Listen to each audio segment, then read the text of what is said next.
ఆ! హ్మ్.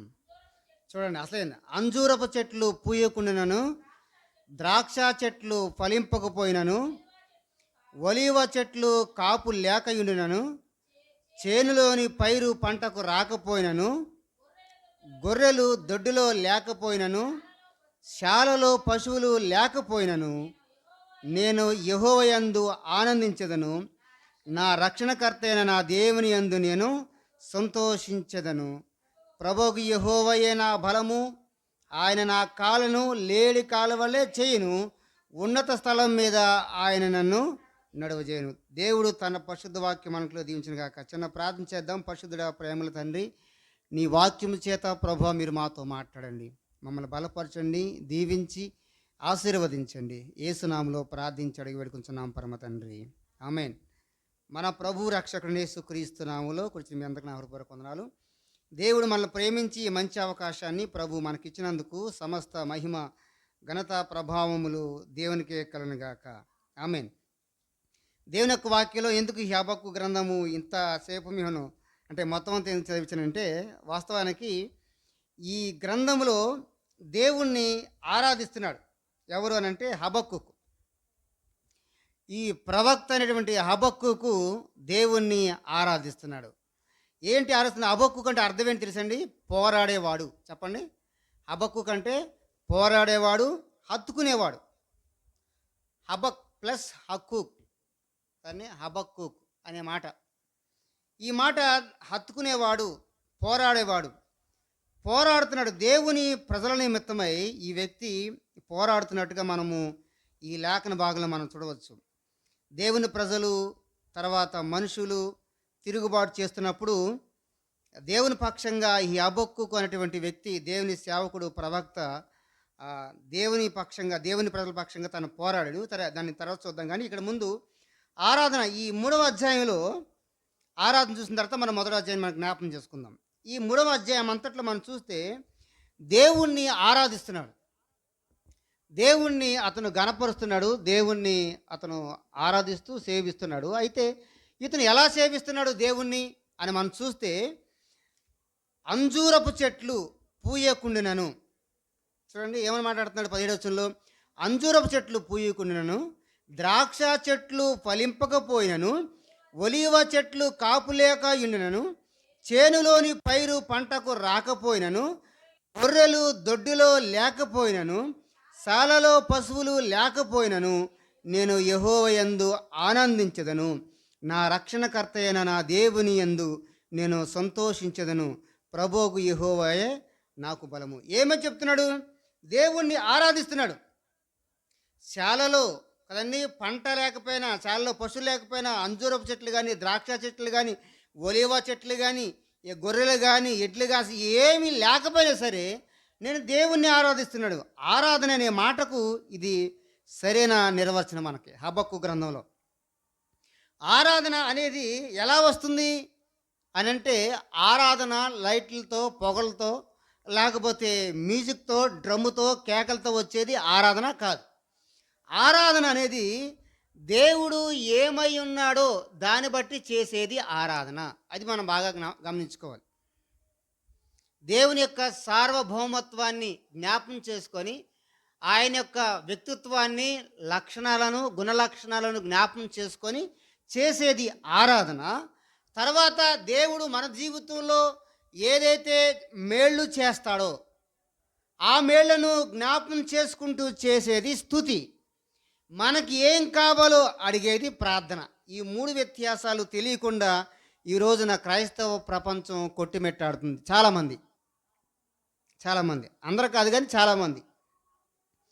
ఆరాధనకు అర్థం తెలియదు, స్తుతికి అర్థం తెలియదు, ప్రార్థనకి అర్థం తెలియదు. ప్రార్థన, స్తుతి, ఆరాధన ఈ 3 కిచిడి పట్టుకొని పొద్దున్నే టిఫిన్ చేస్తున్నారు చాలామంది.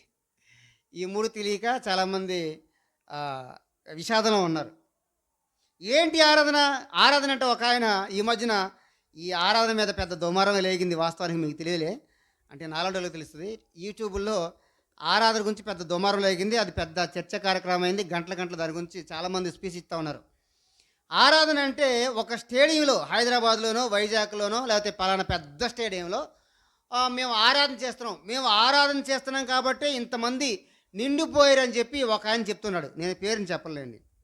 చాలామంది చెప్తున్నారు, నేను ఆరాధన చేస్తున్నాను కాబట్టి చాలా ఇట్లాగ నిండిపోయినాయి, కాబట్టి సెల్ ఫోన్ చూసి లేకపోతే చూసి వాట్సాప్లో ఇలా మెసేజ్ పెడతాం పెద్ద చాలా ఈజీ, కానీ ఇలాగ ఆరాధన చేయడం చాలా కష్టం అంటున్నాడు. మీరు నాకు డబ్బులు ఇవ్వండి, అంతకంటే ఎక్కువ ఆరాధన చేస్తా. స్టేజ్లు వేసి ఆరాధన చేయడం పెద్ద విశేషం కాదు, డబ్బున్న ప్రతి వాడు ఎవడైనా చేయొచ్చు. ఒకవేళ దేవుడు అదే విధంగా ఆరాధించాలి అని కనుక దేవుడు చెప్పుంటే ఏం చెప్పేవాడు?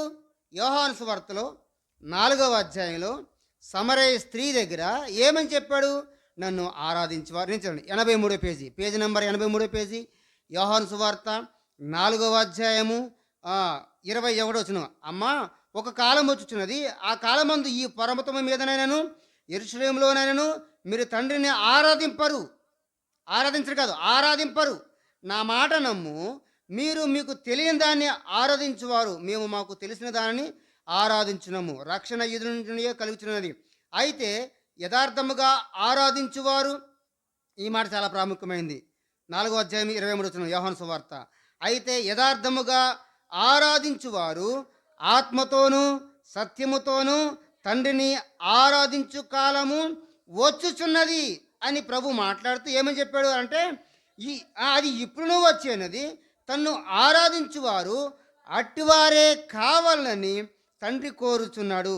దేవుడు ఆత్మ గనక ఆయన ఆరాధించువారు ఆత్మతోనూ సత్యముతోనూ ఆరాధించవలను అని దేవుడు చెప్తున్నాడు.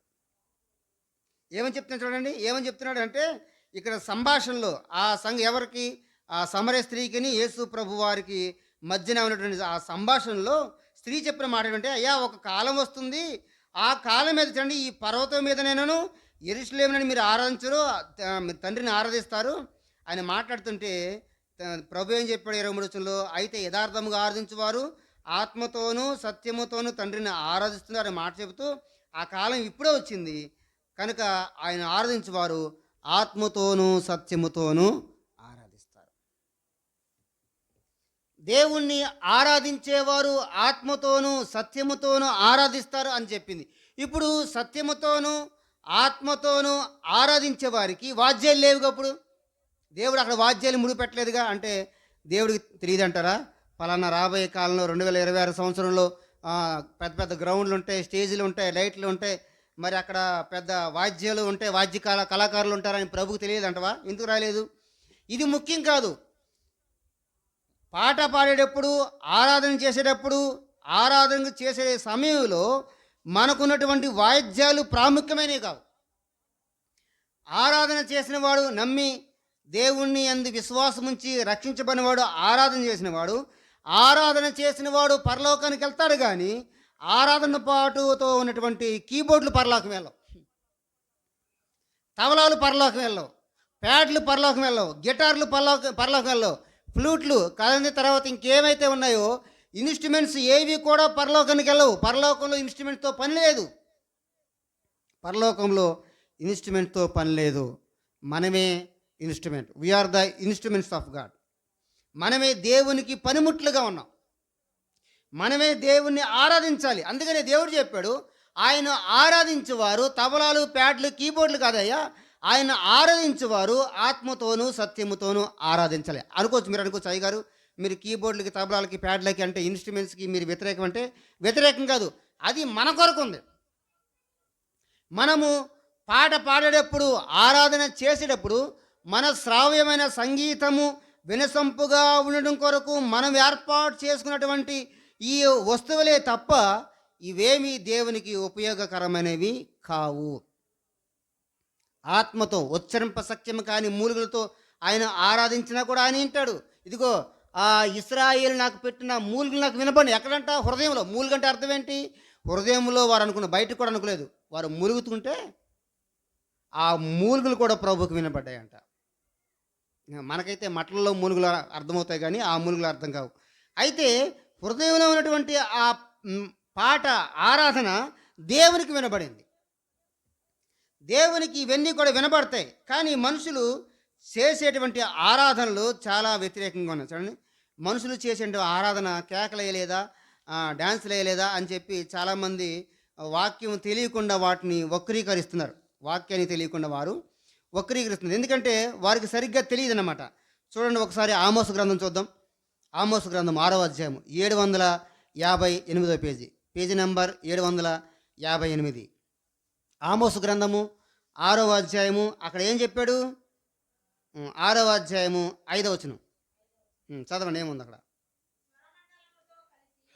స్వరమండలములతో కలిసి. ఏ మండలం చెప్పండి? జంగారెడ్డిగూడ మండలం, చింతపూడి మండలం కాదు, స్వరమండలం ఇది.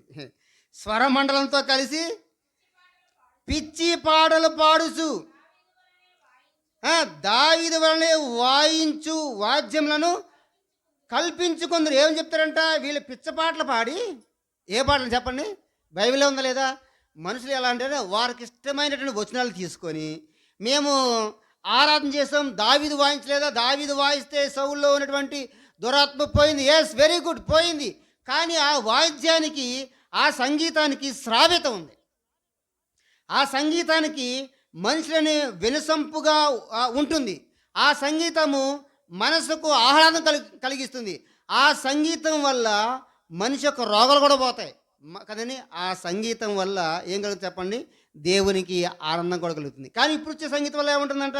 వీళ్ళంట స్వరమండలం అంటే ఇలాంటి అంటే ఇన్స్ట్రుమెంట్స్ పెట్టుకొని కలిసి పిచ్చి పాటలు పాడుచు కదండి దావీదు వలె వాయించు వాద్యములను కల్పించుకుందరంట.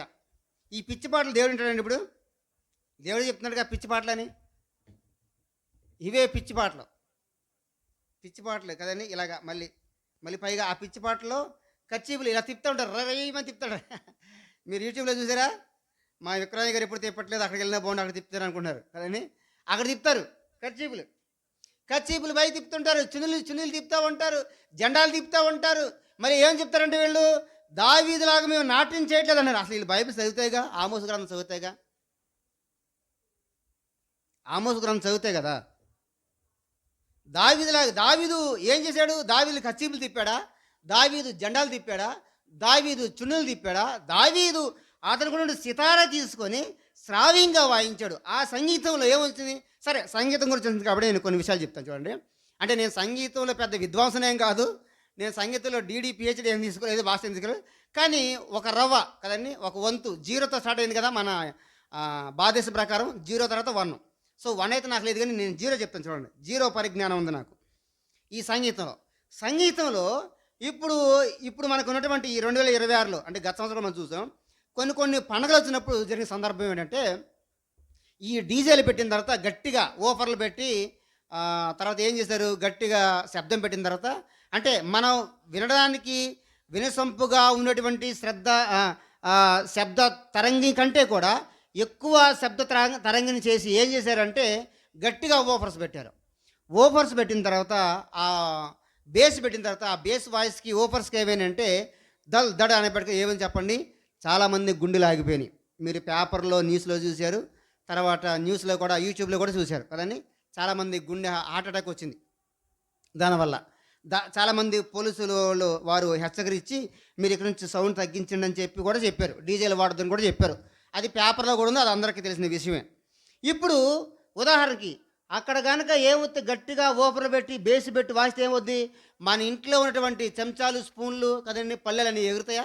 ఇప్పుడు గమనించారు మీరు? శబ్దానికి ఎగిరే శక్తి ఉంది. ఆ శబ్ద తరంగిణి ఏమవుద్దంటే గాలిలో ప్రవేశించి ఆ గాలి ఫాస్ట్గా వస్తుందన్నమాట. అందువల్ల ఏమవుతుందంటే ప్రకంపనాలు జరుగుతాయి. ఇక్కడ కూడా ఇప్పుడు నేను ఇక్కడ గట్టిగా బేస్ పెడితే ఖచ్చితంగా అదురుద్ది, అది మీకు అందరికీ తెలిసిన విషయమే. అక్కడెక్కడో పెడితే మన ఇక్కడ గుండెలు అదురుతూ ఉంటాయి. అదే కనుక వయసు కనుక మళ్ళిందనుకో, వయసు ఎక్కువైందనుకో, 60-70 సంవత్సరం ఉందనుకో, ఒకవేళ హార్ట్ అటాక్ వాళ్ళకి ముందే ఉందనుకో, వాళ్ళు ముందే చచ్చిపోతారు కదా. చచ్చిపోయారు కూడా చాలామంది, పేపర్లో చాలామంది చచ్చిపోయారు. కేవలము శబ్దాన్ని ఎక్కువ శబ్దం విని చచ్చిపోయిన వాళ్ళు చాలామంది పేపర్లో ఉన్నారు. ఇది సత్యం, అక్షరాల సత్యం. కాబట్టి ఇప్పుడు శబ్దాన్ని మరి మించకూడదు, శృతిని మించకూడదు. కానీ వీళ్ళు శృతి మించి, శృతి లేకుండా అపశృతులతో ఏం చేస్తున్నారంటే దీన్ని పాడుతున్నారు. అందుకని ఆమోసు గ్రంథంలో ప్రభు దేవుడు ఏం చెప్పాడంటే పిచ్చి పాటలు పాడుతున్నారు. చెప్పండి, పిచ్చి పాటలు. ఇప్పుడు పాటలు ఏమొచ్చినాయంటే సినిమా వాళ్ళలాగా రీమిక్స్ చేశారు. రీమిక్స్ కదండి. యుద్ధము యెహోవా దే దే దే దే దా దా దా దాగునంద పాడుతున్నారు. రీమిక్స్ రీమిక్స్ రీమిక్స్ కూడా వేశారు. ఇది ప్రభుకి నచ్చిన పాటలు ఇవన్నీ కూడా. అంటే ప్రజలు నచ్చుతాయండి. ప్రజలు ఏంటంటే ఒక ట్రెండ్ కదా. ప్రజలు ఏంటంటే లోకంలో పోకడ ఎట్ట ఉందో అట్లాగా రీమిక్స్ చేస్తే అనుకుంటున్నారు. ఉం? నడిపించు నావా వా వా వా వా రీమిక్స్ పరిశుద్ధ పరిశుద్ధ ద ద ద ద ఎక్కడికే నాకు అర్థం కాదు. ఇలాగా రీమిక్స్ చేసేసి చేస్తున్నారు. ఇది ప్రభుకి అయితే ఇష్టమైతే కాదు. బైబిల్ వాక్యానుసారంగా ప్రభుకి ఏమాత్రం కూడా ఇది ఇష్టం లేదు. ప్రభుకి ఇష్టం లేకుండా చేసే ఆరాధన మనుషులు ఇష్టపడతారేమో కానీ, కన్వీనర్ ఇష్టపడతాడేమో కానీ, వాద్య కళాకారులు ఇష్టపడతారేమో కానీ, ఇంకా ఎవరైనా ఇష్టపడతారేమో కానీ దేవుడు ఏమాత్రం కూడా ఇష్టపడాడు. అందుకే మన సంఘాలు చాలా క్రమశిక్షణ ఉంటుంది. పాడతాం చక్కగా శ్రేయంగా ఉంటుంది. మనం ఎక్కువ కూడా సౌండ్ పెట్టాం. ఒకవేళ మనం బయట కూడా ఎందుకు పెట్టామంటే బయట అక్కడ ఒకటి ఉంది, ఇక్కడ ఒకటి ఉంది. ఇక నేను కూడా పెట్టుకోండి, ఈ 3 దెబ్బలాడుకుంటాయి అది 3 సౌండ్లు దెబ్బలాడుకొని ఎవరికి వినపడకుండా అర్థం కాకుండా వాక్యాలు వింటాం. దానివల్ల ఉపయోగం లేదు. మనకు బయట ఉన్నా కూడా పాటల కొరగా పెడతాం. తర్వాత ఆరాధనకు వచ్చేసరికి అది తీసేసి లోన పెడతాం. ఎందుకంటే వాక్యం ముఖ్యమైనది, ఆరాధన మనకు ముఖ్యమైనది కాబట్టి. కానీ ప్రజలు ఏం చేస్తారు, బయటికి ఎంత వినపడితే అంత ఆరాధన అనుకుంటారు. శబ్దం ఎంత ఎక్కువ చేస్తే అంత ఆరాధన అనుకుంటారు. ఆరాధన భావాన్ని గురించి తెలియకుండానే మనుషులు మాట్లాడుతూ ఉంటారు. ఇది చాలా శోచనీయం. కానీ దేవుడు ఏం చెప్తానంటే, మీరు పిచ్చపాటలు పాడేసి పిచ్చోళ్ళారా స్వరమండలం తెచ్చేసుకొని కలిసి పిచ్చి పాటలు పాడుచు దావీదు వల్లే వాంచుచు వాద్యములను కల్పించుకుందరు కదండి. వీళ్ళు ఏం చేస్తారంట, పిచ్చి పిచ్చిగా పాట పాడతారు. ఇది పైగా దేవుని పాటలని పాడతారు. మీరు అదంతా చదివితే మీకు అర్థమవుతుందన్నమాట. కాబట్టి ఇలాగ మీరు పాడుతున్నారు, ఇది నిజమైనటువంటి ఆరాధన కాదు. చాలామంది స్టేడియంస్లో కోట్లు ఖర్చు పెట్టి లక్షలు ఖర్చు పెట్టి అదన్నీ గంట సేపు ఉర్రతులాగించి పొగలో డిస్కో లైట్లు, డ్యాన్సులు, బ్రేకులు, షేకులు చేసి అందరిని ఊపేసి ఇది ఆరాధన అన్నారు. ఇది ఆరాధన కానే కాదు. బైబిల్ సారం ఇది ఆరోధన. ఆరోధన ఇది ఆరాధన కాదు, ఇది ఆరోధన. అందుకే నా ఆవేదన ఏంటంటే ఆరాధన ఏంటో తెలుసుకోండి వాక్యానుసారంగా.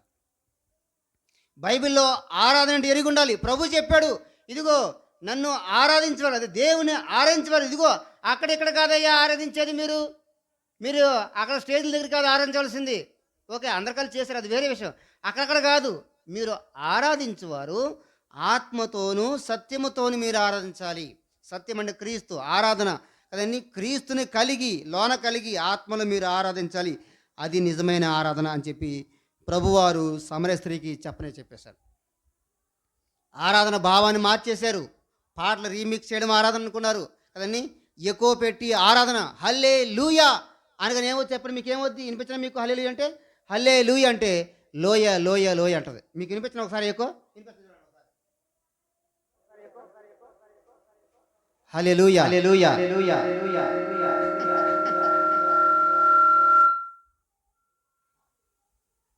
ఎన్నిసార్లు అందా హల్లెలూయా అంటే? నేను హల్లెలూయా అన్నాను, కానీ సౌండ్ మాత్రం లోయ లోయ లోయ లోయ అంది. వీళ్ళందరూ లోయలే పెడతారన్నమాట. ఎక్కడ నరకంలో లోయలే పెడతారు చూరా. నేను అన్నది ఒక్కసారి హల్లెలూయా అనిపించినప్పుడు మీ ముందు అనిపించానా? ఇంకో రీవార్బ్ ఉందండి,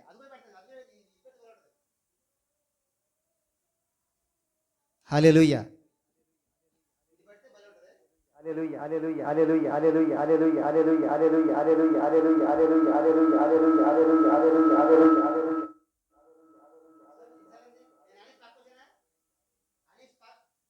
నేను అన్న తర్వాత పక్క వచ్చేసాను, ఎన్నిసార్లు చూసారా?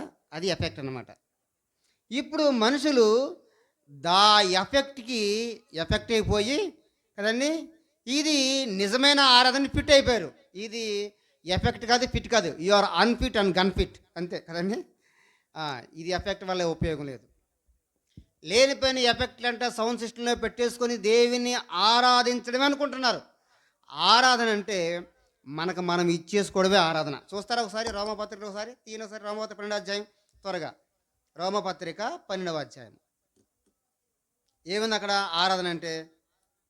రోమపత్రిక 12వ అధ్యాయం మొదలు చదవండి. రోమ 12:1. కాబట్టి సహోదరులారా, ఇక్కడ అనుకోండి, సహోదరులు అంటే సహోదరులు లేరని బాగుండే, వాళ్ళు కూడా ఉన్నారు. సహోదరులు అంటే సహోదరులు, సహోదరీలు ఇద్దరు ఉన్నారు. చదవండి. అక్కడ ఆగాగి చదివితే మనకు అర్థం అది. ఆగాగి చదువుతుంది నేను చదవండి. కాబట్టి సహోదరులారా అంటే అర్థం ఏంటి? అక్కడ సహోదరులు కూడా ఉన్నారన్నమాట. సహోదరులు, సహోదరులు బ్రదర్స్ అని ఉంటుంది. ఇద్దరు అనమాట. పరిశుద్ధమును దేవునికి అనుకూలమైన సజీవ యాగముగా మీ శరీరములను ఆయనకు సమర్పించుకునని దేవుని వాత్సల్యలను బట్టి మిమ్మను బతిమాలుకొంచున్నాను. ఇట్టి సేవ మీకు యుక్తమైనది. మీరు ఈ లోక మర్యాదను అనుసరింపక ఉత్తమమును అనుకూలమును సంపూర్ణమై ఉన్న దేవుని చిత్తమేదో పరీక్షించి తెలుసుకున్నట్లు మీ మనసు మారి నూతన మగుడు వలన రూపాంతరం పొందుడి. ఇది నిజమైన ఆరాధన. ఏంటంటే చెప్పండి, సజీవ యాగముగా మనకు మనము సమర్పించుకున్నటే. మొదటి అధ్యాయం, అది 12వ అధ్యాయం మొదటి వచనం కదండి. సజీవ యాగముగా మీ శరీరములను ఆయనకు సమర్పించుకునని దేవుని వాత్సల్యలను బట్టి మిమ్మను బతిమాలుకొనుచున్నాను. అంటే ఏంటి సజీవ యాగం అంటే? తెలుసా మీకు సజీవ యాగం అంటే? అయ్యా యాగం ఏంటి అయ్యా, మాకు రోగం తెలుసు కానీ యాగం తెలుసు అంటారా? యాగం అంటే బలి. చెప్పండి. యాగము అనే మాటకు అర్థం ఏంటి? అది గ్రాంధిక భాష కాబట్టి యాగం అంటే బలి. నేను యాగమైపోతున్నాను అంటాం కదా హిందూ పరిభాషలో, అంటే బలి అని అంట. అంటే మనకు మనము బలి ఇవ్వడం, ఇచ్చేసుకోవడమే దేవునికి సంపూర్ణంగా. ఇది చాలామంది బలిపెట్టడం అర్థం ఏంటి? ఇక్కడికి వచ్చి పాస్టర్ గారు విశ్వాసం బలి చేసేస్తాడు. బలిపెట్టడం అది కాదు. జనాలు తెలియక పిచ్చోళ్ళు, ఎర్రోళ్ళు, కర్రోళ్ళు, కుర్రోళ్ళు అవన్నీ బలిపీఠం కాదు ఇది కదండి. ఇది ఒక స్టేజ్, ఇది పోడియం. అంటే అర్థం ఏంటంటే వేదిక. అంటే మీరందరూ కింద ఉన్నారు కాబట్టి నేను కూడా అదే అంటే కొంచెం మీకు అర్థం కాదు. ఎత్తుగా ఉంటే మీకు కనబడుతున్న ఉద్దేశంతో వేదిక ఎత్తుగా కట్టబడింది తప్ప ఇప్పుడు ఇది బలిపీఠము, బలి అయ్యే పీఠము, బలి చేసే పీఠం కాదు ఇది. పుల్లిపీట, పుల్ దట్ పీఠ కాదు కదండి, పుల్ చేసేది కాదు ఈ పీఠం. అంటే వేదిక అంటే అర్థం ఏంటంటే ఇదివరకు బలిపీఠం పాత నిబంధనలు, ఇప్పుడు లేదు, ఇక అయిపోయింది. దేవుడు బలిపీఠాన్ని ప్రత్యక్ష గుడారంలో, పరిశుద్ధ స్థలానికి, అతి పరిశుద్ధ స్థలానికి, ఆవరానికి, అంటే ఈ 3 పార్ట్లు ఉంటాయి. ఈ 3 పార్ట్లలో 2 పార్ట్లు ఏంటంటే అతి పరిశుద్ధమైన స్థలం, అంటే ఈ తెర వెనకాల. ఈ తెర వెనకాల ఉంటుంది, ఎవడే చూడడానికి వెళ్ళేది అనమాట. తెర ముందు పరిశుద్ధ స్థలం, తర్వాత ఆవరణం. కాబట్టి ఇప్పుడు ఈ అతి పరిశుద్ధమైన స్థలానికి ఎవరు వెళ్ళాలి? యాజకుడు. అంటే ఇప్పుడు నాలాంటి పాస్టర్ గారు వెళ్ళాలి ఇప్పుడు అనమాట. అది కూడా సంవత్సరానికి ఒకసారి. కానీ ప్రభువారు ప్రధాన యాజకుడిగా ఆయనే ఒకసారి ఈ భూలోకానికి వచ్చి శరీరము అనేటువంటి ఆయన తెర ద్వారా ఇప్పుడు అతి పరిశుద్ధ స్థలానికి, పరిశుద్ధమైన స్థలానికి, ఆవరానికి, అంటే అందరూ సామాన్యమే అని చెప్పడానికి ఆ తెర ఎవరు ప్రమేయం లేకుండా దేవుడు ఆయన చింపేశాడు. అంటే ఆయన మరణం ద్వారా అదంతటా అదే చిరిగిపోయింది. పాత నిబంధన, కొత్త నిబంధన చూడండి, తర్వాత చూద్దాం. దేవుడు ఆయన మరణంలో, సిలువలో ఆయన బలైనప్పుడు అదంతటా అదే దేవాలయపు తెర చిరిగిపోయిందని చూస్తాం. అది మీకు తర్వాత మీకు జ్ఞాపకం చేస్తాలే ముందు రోజుల్లో. ఎప్పుడు ఆయన సిలువెక్కినప్పుడు, ఆయన మాట చెప్పినప్పుడు, ఆయన మరణించినప్పుడు కదండి, బండలు బద్దలాయను కదండి, దేవాలయపు తెర నడిమికి చిరిగిన ఉంటుంది. అదే అంటే దేవుడు ఇప్పుడు అందరికి సమానంగా చేశాడు. కాబట్టి ఇప్పుడు నేను ఇక్కడ మీ మధ్యలో ఉన్నానంటే అర్థం ఏంటంటే ఒక ఎత్తుగా, అంటే మీకు సౌలభ్యంగా కనపడడానికి, చక్కగా మీకు అన్నీ వినడానికి సౌకర్యంగా చూడడం కొరకు నేను ఈ విధంగా ఎత్తేసిన తప్ప ఇది చాలామంది తెలియక ఇది బలిపీఠం కాదు కదండి ఆయన పెట్టుకొని జనాల్ని బలి చేస్తున్నారు. పై ఇక్కడ నించొని ఇది ఆరాధన అని చెప్పి మిమ్మల్ని ఏం చేస్తారు చెప్పండి, ఆరాధన కాకుండా ఆరోధనలో నడిపిస్తున్నారు. తెలియట్లా. ప్రభు చెప్పాడు ఆబేకు, ఇదిగో ప్రభుని ఆయన ఆరాధించువారు ఆత్మతోనూ సత్యముతోనూ ఆరాధించాలి. ఇప్పుడు ఆత్మతోనూ సత్యముతో అన్నప్పుడు ఏ ఇన్స్ట్రుమెంట్ ఏడవలేదు ఇక్కడ. ఏ ఇన్స్ట్రుమెంట్, ఏ ఏ మాత్రం కూడా ఇక్కడ ఏడవలేదు. కానీ మనం ఏడవకుండా మనం ఏం చేస్తున్నాం, కొత్త వాద్యాలను కానీ వాయిద్యాలు మనం చేర్చి ఏడవం దాన్ని మనం బ్యాట్ చేస్తున్నాం. కొత్తగా మనం చేర్చి, కొంతమంది అందులో వాద్యాలే చేయరు, అది వేరే విషయం.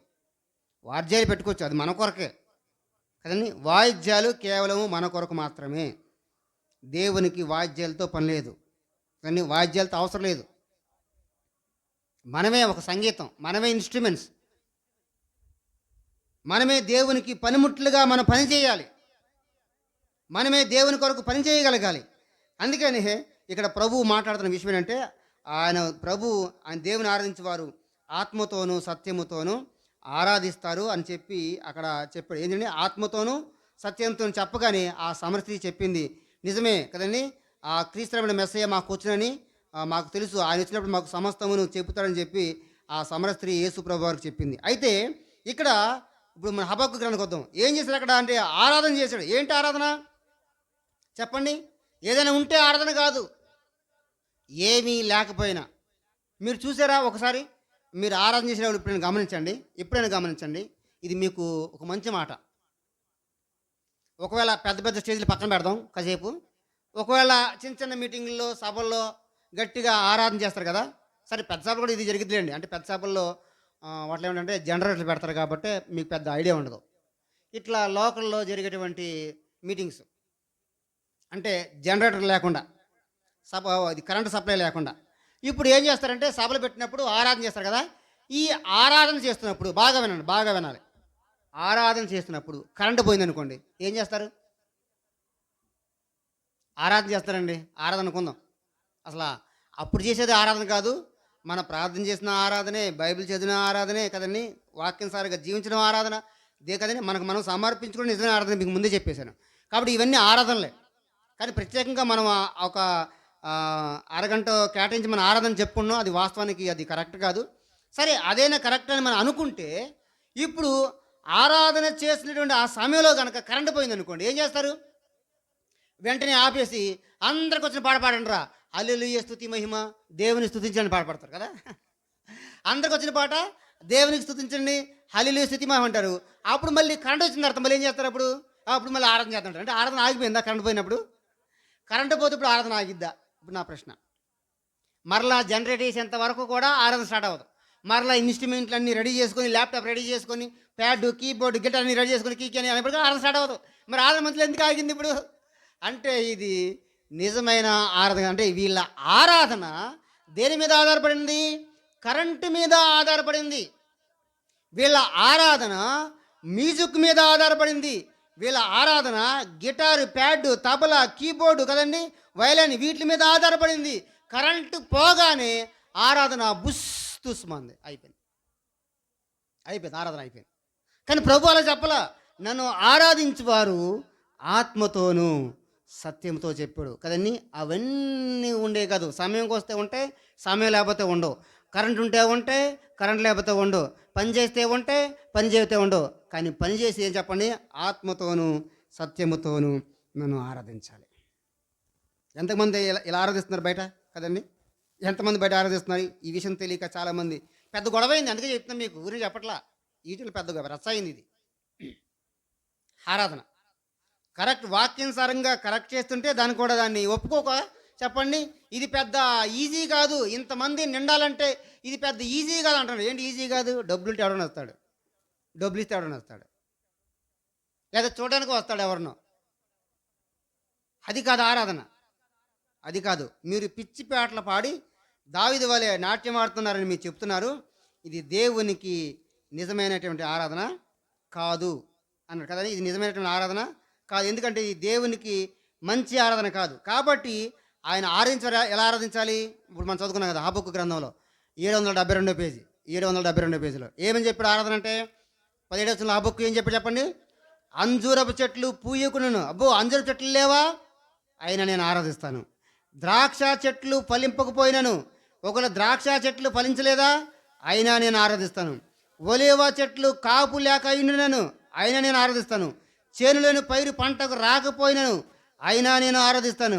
గొర్రెలు దొడ్డులో లేకపోయినను, అయినా ఆరాధిస్తాను. ఒకవేళ మటన్ ఆదివారం నాకు కూరగా లేకపోయినా ఆరాధిస్తాను. ఓకేనా? సాలలో పశువులు లేకపోయినా ఆరాధిస్తాను. నేను యెహోవా యందు ఆనందించను, నా రక్షణకర్తని నా దేవుని యందు నేను సంతోషించను.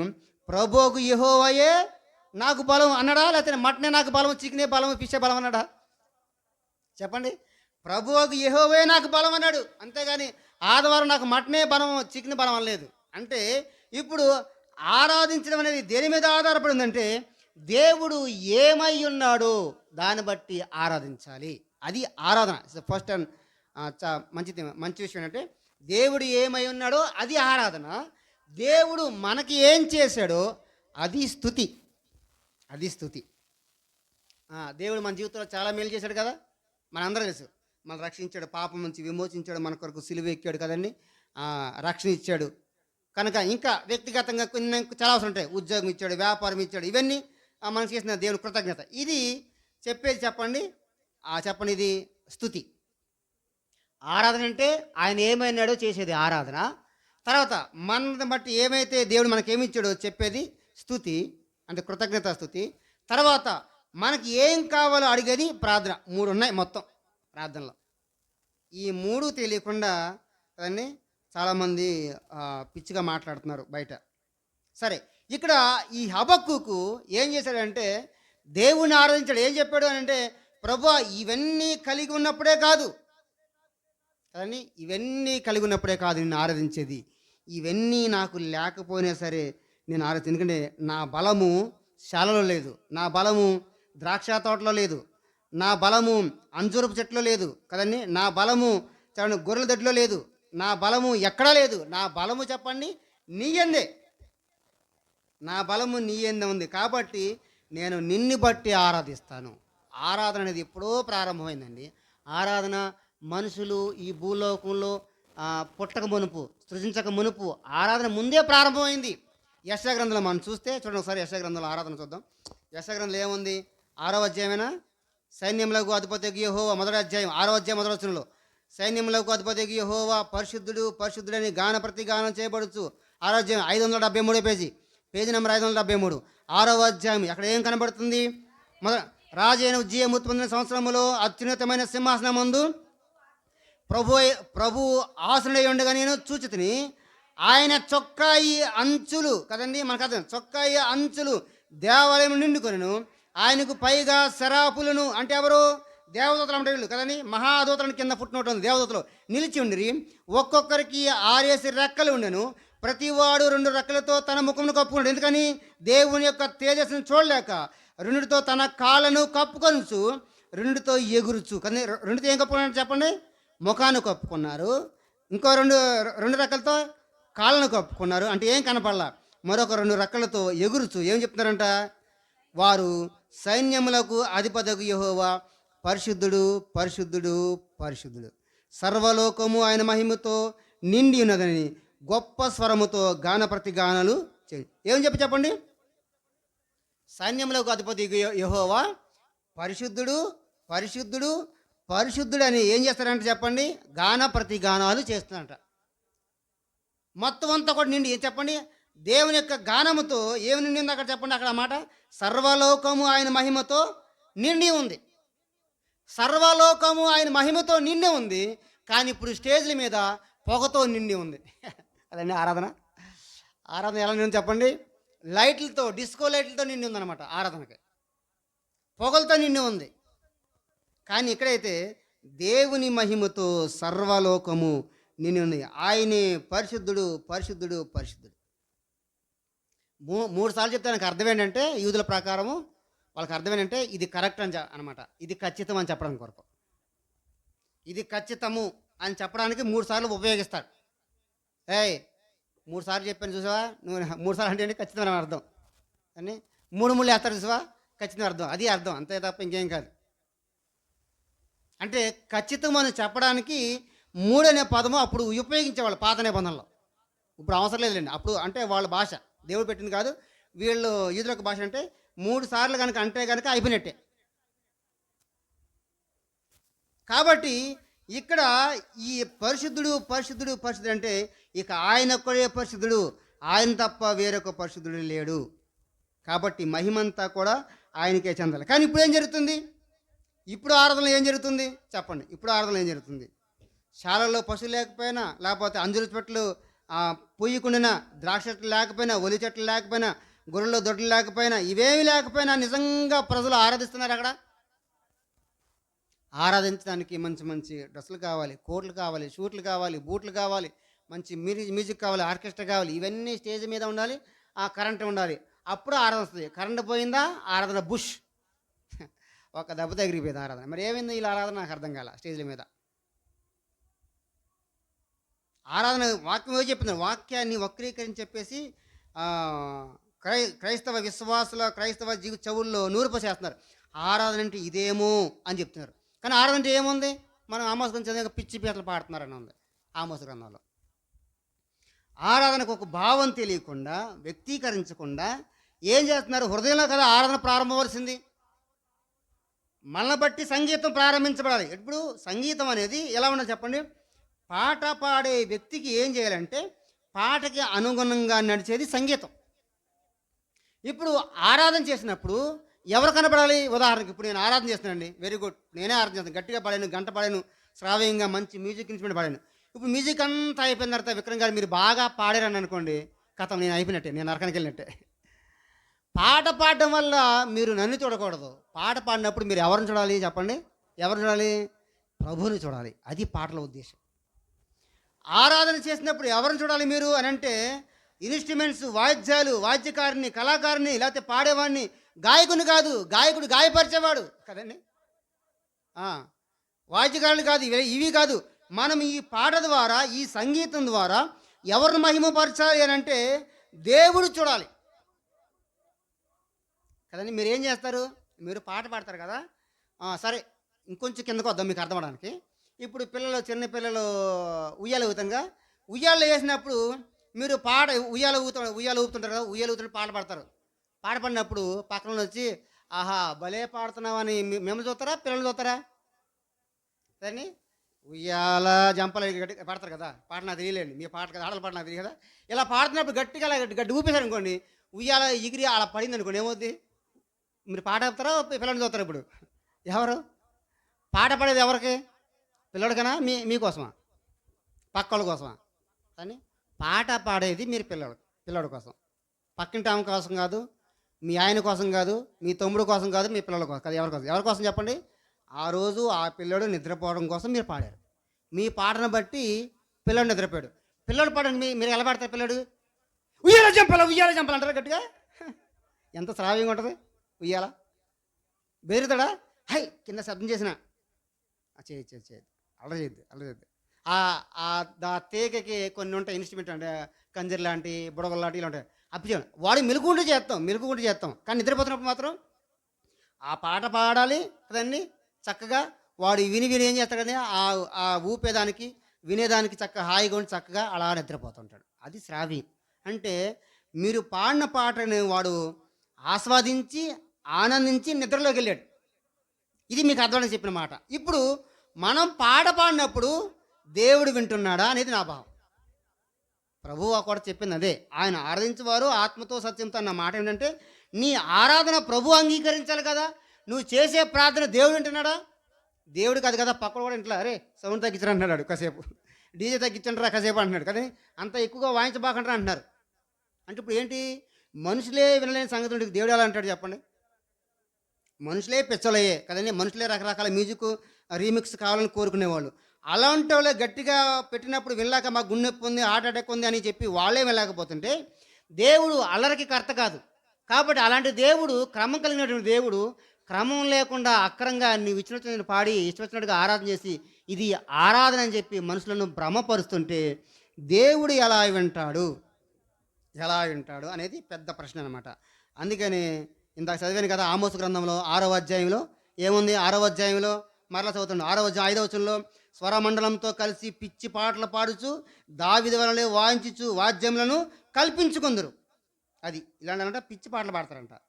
అందుకనే పైగా పిచ్చి పాటలు పాడి ఇది దావీదు నాట్యము, ఇది దావీదు పాటలు అని చెప్పి చెప్తారంట.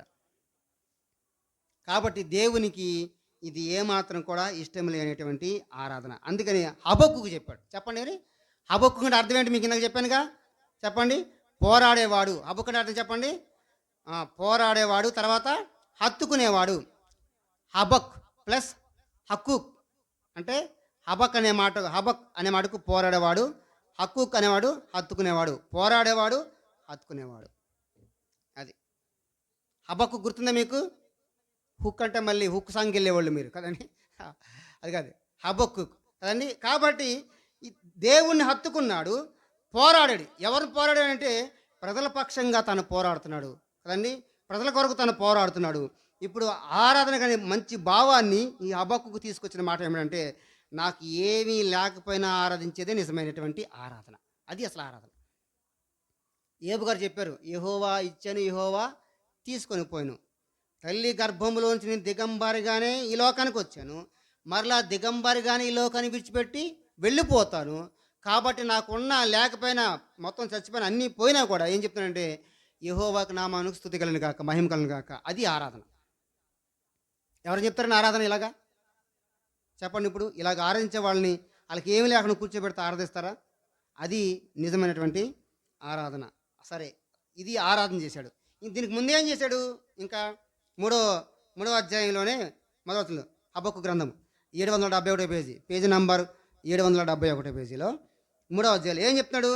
ప్రవక్తకు హబక్కుకు చేసిన ప్రార్థన వాద్యములతో పాడదగినది. యెహోవా నిన్ను గూర్చి వార్త విని నేను భయపడుచున్నాను. చూడండి ఇక్కడ కామన్ చూసా, కామాకు కూడా చాలా పాయింట్ ఉంటుంది. ఏంటి? యెహోవా అని కామన్ అంటే ఏంటి? ఇప్పుడు యెహోవా చెప్తున్నాడు అనమాట. యెహోవా సంవత్సరములు జరుగుచుండగా నీ కార్యములు నూతన పరచము, సంవత్సరములు జరుగుచుండగా దానిని తెలియజేయము, కోపించుచునే వాత్సల్యమును జ్ఞాపకము తెచ్చుకొనుము. దేవుడు తేమాల నుండి బయలుదేరుచున్నాడు, పరిశుద్ధ దేవుడు పారాల నుండి వేం చేయుచున్నాడు.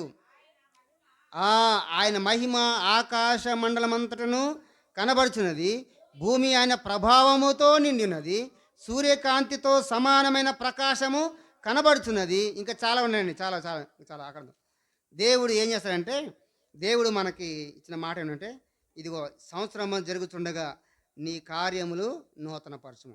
ఆరాధన చేస్తున్నాడు, దేవునికి ఆరాధన చేస్తున్నాడు. ప్రభువా, ఈ సంవత్సరాలు మా జీవితంలో గతించే కొద్దీ కూడా నీ కార్యాలు మా జీవితంలో నూతన పరచము కదండి. దేవుడు నూతన పరచడానికి మన జీవితంలో ఆయన ఎప్పుడు సంసిద్ధంగా ఉన్నాడు. మనం రెడీగా ఉన్నామా కదండి? ఈ నీళ్ళు పాత నీళ్ళండి. పంపు దగ్గరికి వెళ్ళి పెట్టడానికి ఏమవుద్ది? మళ్ళీ పాత నీళ్ళు అందుట్లో ఉంటాయి. ఈ నీళ్ళు ఏం చేయాలి? నేను పారబోసి మరలా క్రొత్త నీళ్లు పట్టాలి. దేవుడు కార్యాలను, నూతనమైన కార్యాలను ఆయన చేయడానికి ఆయన ఇష్టపడుతున్నాడు. నూతనమైన కార్యాలు ఆయన చేయడానికి ఇష్టపడుతున్నాడు. ఎందుకంటే ఈ హబక్కు